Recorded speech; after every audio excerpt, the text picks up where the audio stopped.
Bienvenue. On est très content de vous accueillir. Les spectacles qu'on vous présente cette année à la Licorne ont tous à voir avec l'idée du territoire. Territoire intérieur, territoire dramaturgique, le territoire que je porte en moi, les territoires que j'explore. C'est une déclinaison du territoire, une déclinaison qui peut-être, au bout du compte, à la fin de la saison, va nous laisser encore plus fiers, encore plus libres. Et ça sera fait grâce au théâtre, avec le théâtre. 4 créations qui sont présentées par la Manufacture, dont 2 nouvelles créations, une entre autres de Fabien Cloutier, auteur en résidence, et une autre d'une auteure anglaise. Reprise de Tu te souviendras de moi, Midsummer qui part en tournée, et nous accueillons également plusieurs compagnies en co-diffusion cette année, avec des dramaturgies nouvelles, des dramaturgies qui nous bouleversent, qui nous touchent, qui viennent nous chercher, qui nous questionnent et qui nous provoquent aussi parfois. Et c'est parfait, parce que le théâtre est aussi fait pour ça. Et il manque juste vous. On vous attend. Venez nous voir. Et je vous souhaite une magnifique saison. Bonjour. Moi, j'ai écrit Pour réussir un poulet. Pour réussir un poulet, c'est 5 personnages, dont 2 hommes qui décident de laisser tomber le ramassage de fer pour faire un deal, pour regarder un peu vers l'avenir, qui décident de se lancer dans le commerce des huîtres. Autour de tout ça, il y a un propriétaire de centre d'achat, il y a la mère d'un des gars, il y a une copine. 5 personnages qui traînent un passé assez lourd puis qui essaient de s'en sortir. Je pense que Pour réussir un poulet, on s'amuse, on rit. Je pense qu'on est aussi frappé par le destin qui s'abat sur ces gens-là. On suit cette histoire-là dans de multiples lieux. Donc, j'ai envie de créer aussi quelque chose de très, très ouvert comme espace pour la mise en scène. On essaie de se nettoyer d'à peu près tout ce qui est accessoire, tout ça, pour mettre en scène des personnages forts, puis la parole, vraiment avant toute chose dans cette création-là. Parmi toutes les idées qu'on se fait sur l'art, il y a celle qui voit une entreprise de guérison. La création artistique comme façon de réparer ce qui est brisé, de retrouver l'équilibre. C'est une idée noble. Mais aujourd'hui, dans notre monde où on se préoccupe davantage de la valeur marchande d'une œuvre que de son sens, dans notre monde où on évalue la pertinence de l'artiste à sa présence dans les médias aux heures de grande écoute, dans notre monde où on passe moins de temps à regarder un tableau qu'à lire les discours qui l'expliquent. Aujourd'hui, dans ce monde parsemé de débris qu'est le nôtre, l'art nous sert ou nous perd.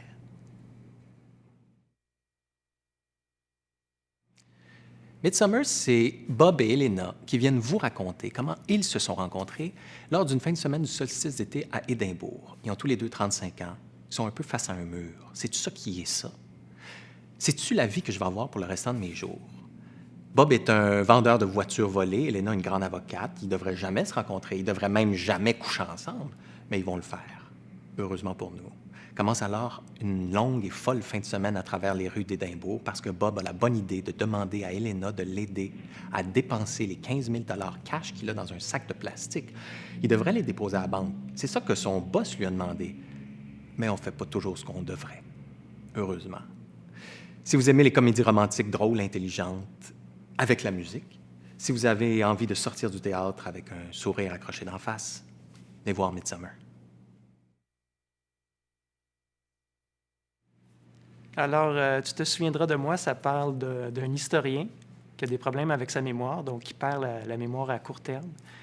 Et c'est un personnage public, c'est quelqu'un qui est habitué d'être sous les feux de la rampe, et il n'a pas le goût de disparaître. Et donc, c'est l'histoire de ce personnage-là, des répercussions de son état sur sa famille, sur ses proches. Et donc, c'est aussi un prétexte pour, donc, vu que le personnage principal est un historien, pour revisiter un peu l'histoire du Québec, certains moments clés de l'histoire du Québec, Et c'est aussi l'histoire d'une rencontre avec une jeune fille qui a 19 ans, une fille qui doit s'occuper de lui, parce qu'il faut bien que quelqu'un s'occupe de lui. Alors, il y a un moment où le personnage principal est placé sous la surveillance d'une jeune fille. Et donc, il y aura une rencontre un peu improbable, parce que, comme il n'y a pas de mémoire à court terme, il ne sait jamais qui est la fille qui est devant lui. Et malgré ça, il va y avoir une vraie rencontre entre ces deux êtres-là. Donc, c'est un peu ça aussi, l'histoire de Tu te souviendras de moi. L'événement Québec-Écosse, c'est un échange, une collaboration entre le Théâtre de la Manufacture et le Traverse Theatre d'Édimbourg. Au mois de novembre prochain, il y a une petite équipe de la Manufacture qui va se rendre à Édimbourg pour la lecture de 3 textes québécois qui ont déjà été présentés à la Licorne en traduction anglaise. De notre côté, on va recevoir 4 auteurs écossais, la directrice artistique du Traverse Theatre, Orla O'Clogan, et on va faire une mise en lecture de 3 textes, 4 textes plutôt écossais, en traduction québécoise, des textes qui ont déjà été présentés au Traverse. À cette occasion-là, on va organiser des rencontres, des conversations avec les auteurs écossais, avec la directrice artistique, le public, nous autres, nos auteurs. Alors, on va faire un petit party autour de ça. Alors, c'est un rendez-vous les 29, 30 septembre et 1er octobre prochains. Alors, Napoléon Voyage, c'est un one-man show touristique dans lequel je vais raconter, avec beaucoup d'autodérision, je crois, 10 ans de mésaventures au bout du monde, des histoires qui se passent un peu partout, en Syrie, au Japon, en Bosnie-Herzégovine, sur des îles perdues de Norvège, le tout accompagné par un auteur, compositeur, interprète extraordinaire qui s'appelle Bertrand Lemoine. Venez voir ça, on questionne avec beaucoup d'humour notre rapport à l'autre en tant que voyageur. Je ne sais pas si vous connaissez les grands explorateurs, ben ça n'a rien à voir.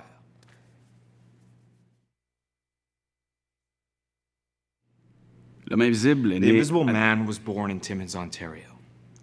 He's French-Canadian. In the Invisible Man's town, winter is a state of mind.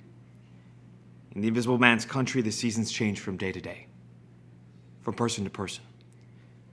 Here, televisions laugh and mumble to themselves in empty living rooms, and everyone who lives here hates to be reminded of it. L'homme invisible est né à Timmins, Ontario. Il est franco-ontarien. Dans la ville de l'homme invisible, l'hiver est un état d'esprit. Dans le pays de l'homme invisible, les saisons changent d'un jour à l'autre, d'une personne à l'autre.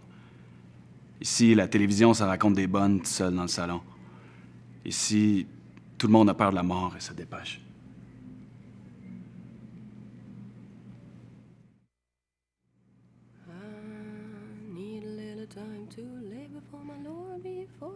Judgment Day.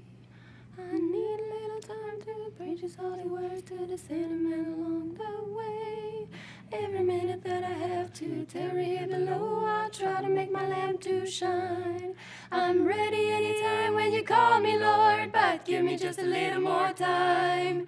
Give me just a little more time, Lord, give me just a little more time. So many precious souls are lost in sin, so many left behind. I've got a lot of things I need to do before I leave this earth behind. I'm ready anytime when you call me, Lord, but give me just a little more time. I'm ready anytime when you call me, Lord, but give me just a little more time.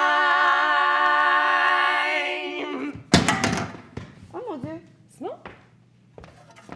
Oui.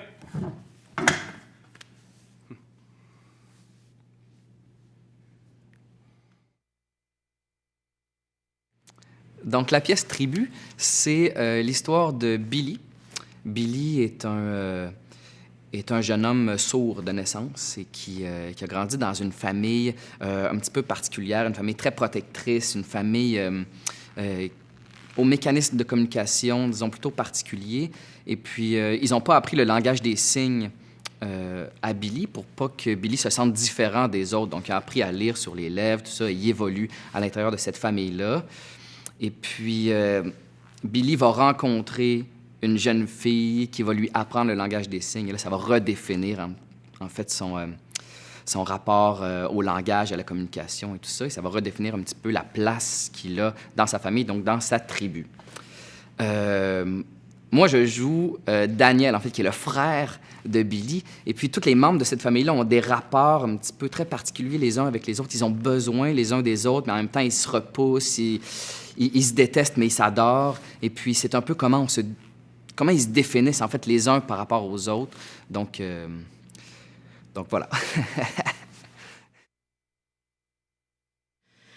Bien, cette année, les contes urbains, ça va être comme d'habitude, hein? Ça va être spécial. Hein? C'est toujours spécial. Mais cette année, ce qu'il y a de plus spécial encore, c'est que les contes ont 20 ans. Hein? On a commencé en 94 à Licorne. Puis là, cette année, bien, on est en 2014. 2014, 20 ans.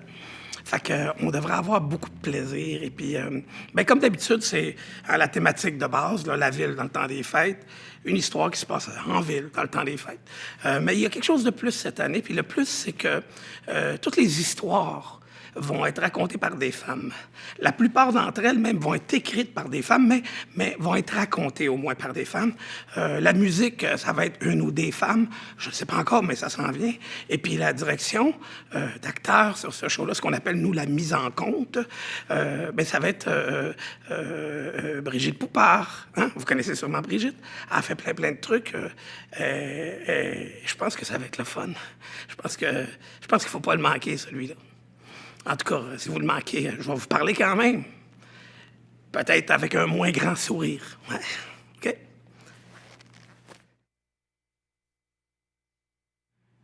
Je suis Geoffrey Gacker, le metteur en scène du spectacle Le Dénominateur commun. Alors, Le Dénominateur commun est né d'une aventure un peu particulière. J'ai été invité la saison dernière par Marcelle Dubois, directrice du Festival du Jamais Lu, à initier l'écriture d'une pièce de théâtre de la façon dont je le voulais. Ce qui fait que je me suis dit, ce serait quoi mon fantasme, on va dire, de metteur en scène? Et je me suis dit, ce qui m'intéresserait vraiment, ce serait d'inviter des auteurs dramatiques à quitter, on va dire, leur bureau, la solitude de leur bureau, pour qu'ils rencontrent des personnes qui s'intéressent, tout comme eux, à l'âme humaine et au mystère de notre existence dans l'univers. Et donc, j'ai demandé à François Archambault et à Emmanuel Jiménez, auteur, de rencontrer un physicien des particules, un je ne sais plus quoi, un généticien, un physicien des particules, une psychologue et un théologien, pour qu'ensemble, ils se posent 3 questions existentielles et très simples. Qui sommes-nous? D'où venons-nous et où allons-nous? Et ça a donné donc un magma de texte qui va donc être la matière du dénominateur commun qui se présentera devant vous sous la forme d'un cabaret métaphysique, festif et baroque, où ensemble on essaiera de recréer le Big Bang en direct devant vos yeux et aussi où ensemble on essaiera de se questionner sur un mystère que nous partageons tous et qui s'appelle la vie. Constellation, ça raconte l'histoire d'amour de Marianne, qui est physicienne, et de Roland, qui est apiculteur. Et puis l'auteur Nick Payne base son histoire sur une théorie de la physique quantique qui dit que toutes les décisions qu'on prend ou qu'on ne prend pas existeraient quelque part dans l'univers. Constellation, c'est une pièce fascinante qui pose des questions philosophiques super intéressantes, qui parle de libre arbitre, de la notion de temps, qui parle d'amour. Ouais, Constellation, c'est une pièce d'un jeune auteur britannique super inspirant qui s'appelle Nick Payne. Ça m'en vedette Stéphanie Labbé, Alexandre Fortin. Et la présence lumineuse de Fanny Bloom au piano. Ils étaient 4, c'est un texte, ce sera une pièce de théâtre écrite par Mathieu Gosselin, en collaboration avec les interprètes du spectacle, c'est-à-dire moi-même, Mani Soleiman-Loup, Jean-Moïse Martin, Éric Bruno et Guillaume Cyr. C'est la 4e pièce de théâtre de la compagnie Orange Noyer. Et ça va traiter de l'identité masculine at large, ce que les hommes de 30 ans vivent aujourd'hui. Alors moi puis les 3 autres gars sur scène, on va tenter de vous raconter une soirée qu'on a vécue ensemble il y a quelques années. Ça risque d'être compliqué un peu parce qu'on est 4 puis tout le monde va vouloir raconter sa version du projet. Mais bref, ça va être... nous étions 4 un soir puis on va vous le partager. Cuisiner avec Elvis, c'est une pièce complètement délirante et grinçante. L'auteur, Lee Hall, qui a écrit la comédie musicale et le film Billy Elliot, fait une critique acerbe de la société américaine et de sa morale bien pensante, en utilisant le mythe du King Elvis. On rit beaucoup dans cette histoire de famille un peu dysfonctionnelle. On rit souvent jaune, mais jamais on boude son plaisir. On est dans une vraie comédie noire, comme ça, les Anglais en ont le secret. Des personnages colorés, dysfonctionnels, toujours attachants, pleins de défauts, qui cherchent à vivre malgré leurs maladresses, leurs obsessions, leurs petites perversions. Il y a une phrase pour moi qui résume tout à fait la pièce. C'est la mère qui dit à sa fille, à la fin, après avoir traversé toutes les épreuves, « C'est fou ce que ça fait du bien, une bonne catharsis. » C'est à ça que je vous invite. Venez partager cette délicieuse et folle catharsis familiale.